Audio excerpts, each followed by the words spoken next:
dan sebutkan satu persatu, insya Allah tanpa mengurangi rasa hormat dan semua.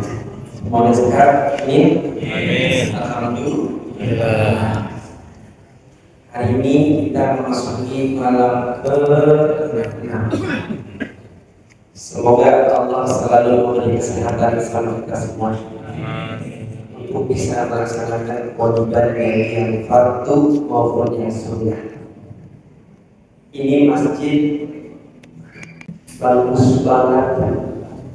Ini masjid enak banget dipandang dari dekat, dari jauh, dari mana aja dilihatnya enak. Jamaahnya banyak. Dibilang banyak jamaahnya awal. Ibu-ibu di bawah. Seandainya ibu-ibu di masjid sini Pak penuh di masjid. Betul ya? Masjid kalau udah bagus, jamaahnya banyak, ini ibarat cewek udah dandan rapi, menor bibirnya, lentik matanya, duduk di pinggir jalan, digodain sama cowok-cowok.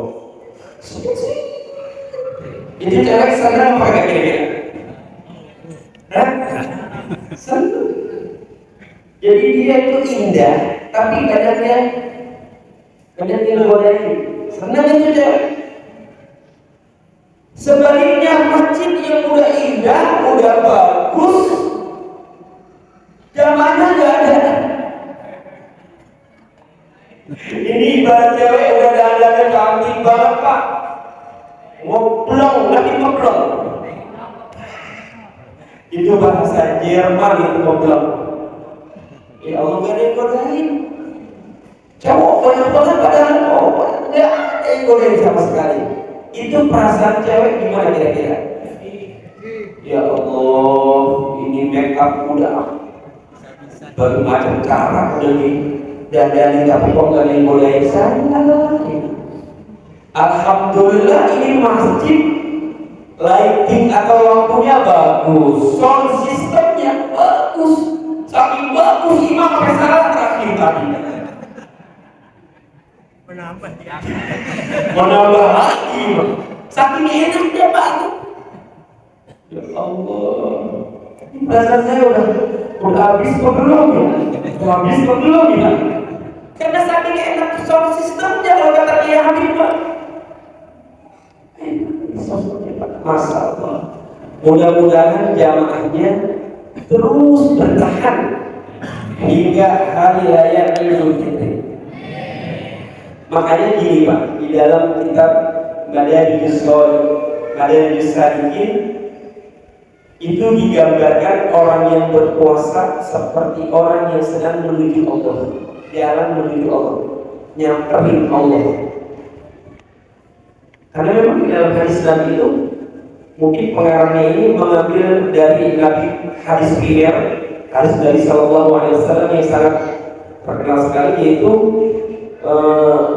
bahwa lisoim farhatan, orang yang berpuasa itu memiliki dua kebahagiaan. Bahagia ketika sedang buka itu buka, kenapa kita terasa senang banget ya Pak? Ajan satu-satunya yang ditungguin sama kita sama, berarti harus semuanya kompak itu. Semua orang kalau udah maghrib ditungguin tuh azan, udah azan belum? Ikut belum azan ini iklan mulu ditungguin dong, betul Pak? Kompak kita lebih azan. Ya Allah,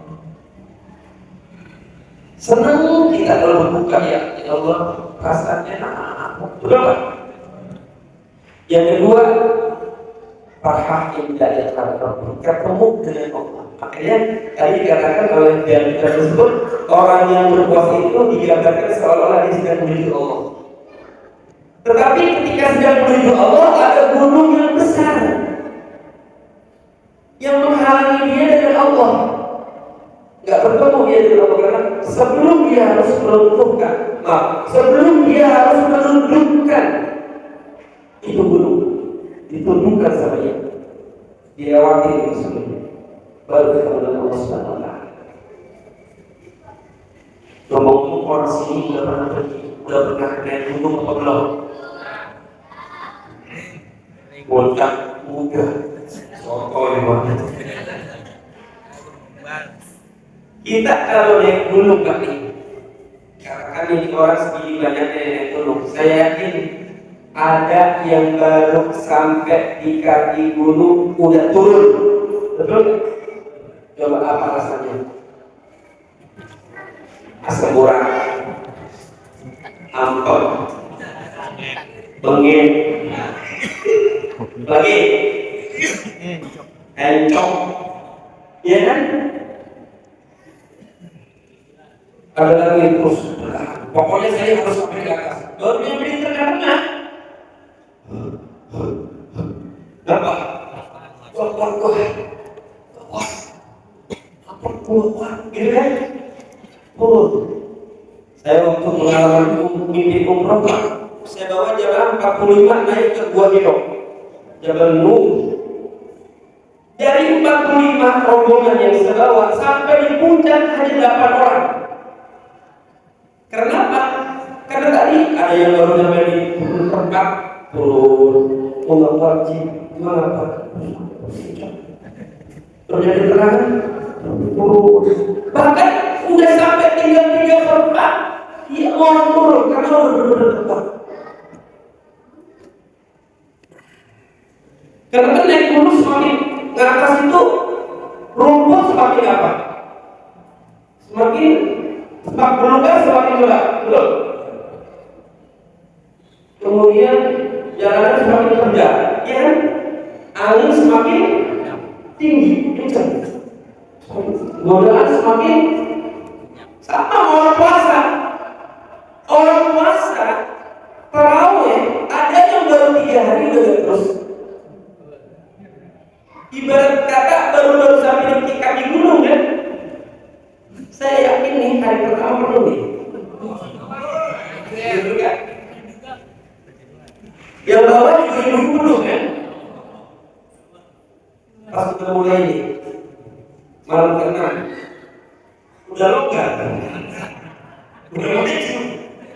Sama dengan kita tadi itu, jangan kita betul-betul orang yang itu udah. Terus karena memang dia orang yang emang orang punya tekad naik gunung, dia siapin dengan berbagai macam perlengkapan. Terus angin besar, angin yang begitu niupnya begitu tinggi besar, dia lalui dia. Mulai semak belukar dia dengan berkaki di lanjutan perjalanan sampai kepada puncak gunung. Dia sampai sama dengan orang-orang yang beriman. Dia tahu kata Allah, kata Rasulullah, man qama ramadhana imanan wa ihtisaban ghufira lahu ma taqaddama min dhanbihi. Qama di mana qiyamul lail. Siapa yang sholat tarawih dari malam pertama ke malam terakhir, ghufira lahu. Dia berharap dapat ampunan Allah Subhanahu wa taala. Ya Allah, dosa saya banyak ya Allah. Kapan lagi kalau bukan tarawih yang membuat rontok itu dosa saya? Ngomong-ngomong kalau sini pada punya dosa apa kagak ya? Banyak apa dikit? Banyak aja apa banyak banget?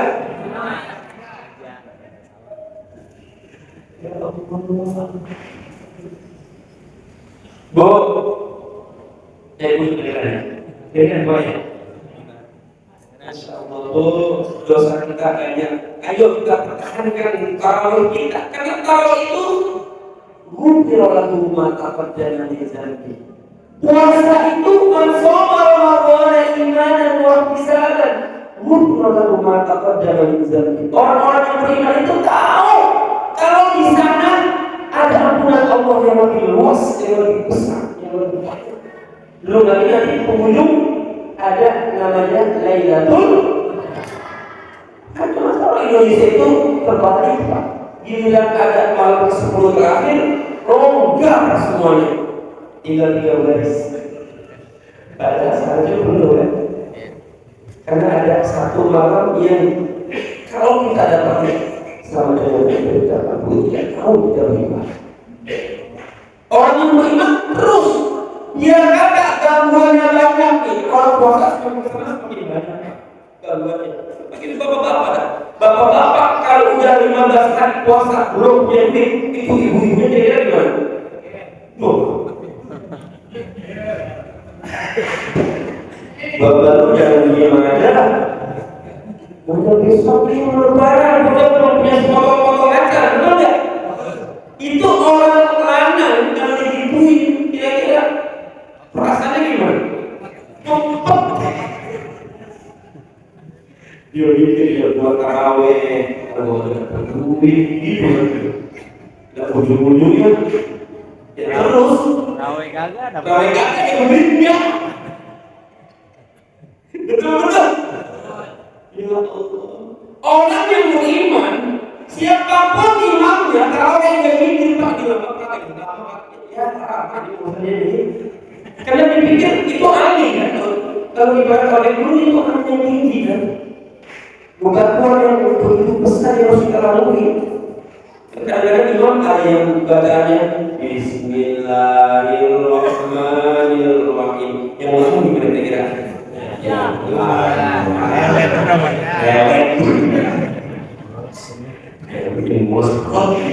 Betul. Nggak mau ngomong kan saya kecepatan apa ke benar nggak? Pas. Tapi sama dengan ya kalau sakit sakit enaknya ini soalnya sampai lupa terakhir saja. Manusia ini kembali lagi tadi Pak. Jadi kita itu kalau udah ada iman di dalam kita, makanya panggilan puasa itu ya ayyuhalladzina amanu kutiba alaikumus shiyam kama kutiba alal ladzina min qablikum la'allakum tattaqun.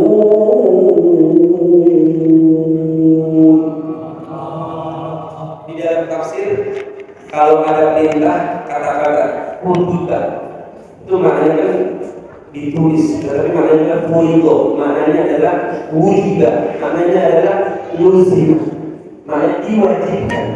Kenapa Allah mengambil diksi atau pilihan katanya kutiba? Hampir semua larangan ataupun perintah yang diawali dengan kalimat kutiba itu berapa? Tadi sebetulnya waktu surat ya ayyuhalladzina amanu kutiba alaikumul qisas. Qisas itu berat. Makanya hanya negara-negara tertentu yang melaksanakan qisas. Betul-betul. Kutiba alaikumul qital wa huwa kurhun lakum wa asa an takrahu syai'an wa huwa khairul lakum. Perintah perang itu berat. Makanya hanya tertentu orang perang. Kutiba alaikumus shiyam. Puasa itu berat. Hanya iman Pak yang membuat mereka itu bisa melaksanakan puasa. Emang enak dibuat kita bisa mundur dari mundur. Bisa mundur, bisa ngopi, tiba-tiba kita harus. Tapi buat orang yang beriman, dia juga melaksanakan menanjak gunung yang tinggi. Ditaklukkan gunung itu di dalam kitab Madarijus Salikin disebut dengan lawan nafsu. Jadi gunung yang tadi itu ditaklukkan. Kita ketika ingin bertemu dengan Allah, maka harus menaklukkan hawa nafsu kita. Di dalam kitab Mau'izatul Mu'minin, cara salah satu menunjukkan hawa nafsu dengan tidak makan dan tidak minum istighfar. Karena apa? Dijelaskan di dalam kitab tersebut, makanan dan minuman yang kita makan di siang hari itu adalah bahan bakar syahwat kita. Katanya orang kalau sering kenyang, perutnya nafsunya semakin gede Pak. Anak banyak. Karena banyak. Beneran. Makanya ada hadis Nabi yang masyarakat wahai para pemuda, jika kamu sudah mampu kawin, nikah. Tapi jika tidak mampu, maka berpuasa. Fa'innahu lahu wijatun. di puasa itu bisa mengingkari nafsu kita. Nah, mudah-mudahan jadi ketika kita udah bahan bakar yang udah kita rendahkan tuh dengan tidak makan dan tidak minum, setan saat itu tipu dayanya kalah sama kita, lemesnya. Nah, ketika lemesnya setan itu, maka disitulah pengertian daripada di situ setan-setan terbelenggu. Nah, itu pengertian terbelenggu adalah setan itu merasa dirinya nggak berdaya ketika orang-orang mukmin mengurangi kehendak, maka dia merasa terbelenggu dirinya. Itu adalah salah satu makna bahwa setan itu terbelenggu di bulan Ramadan. Kenapa terbelenggu? Karena orang-orang berjuang itu mengurangi bahan bakar syahwatnya sehingga dia merasa lemah untuk menjalani. Demikiannya mudah-mudahan kita menjadi orang yang sampai di puncak gunung nanti, orang-orang yang bisa menundukkan syahwat kita. Amin. Syahwat kita jam segini pengennya ngapain? Tidur, main HP, ngundur, betul nggak? Tapi kita masih nongkrong di masjid, mudah-mudahan nongkrongnya kita, duduknya kita jadi mengumpulkan dosa-dosa. Assalamualaikum warahmatullahi wabarakatuh.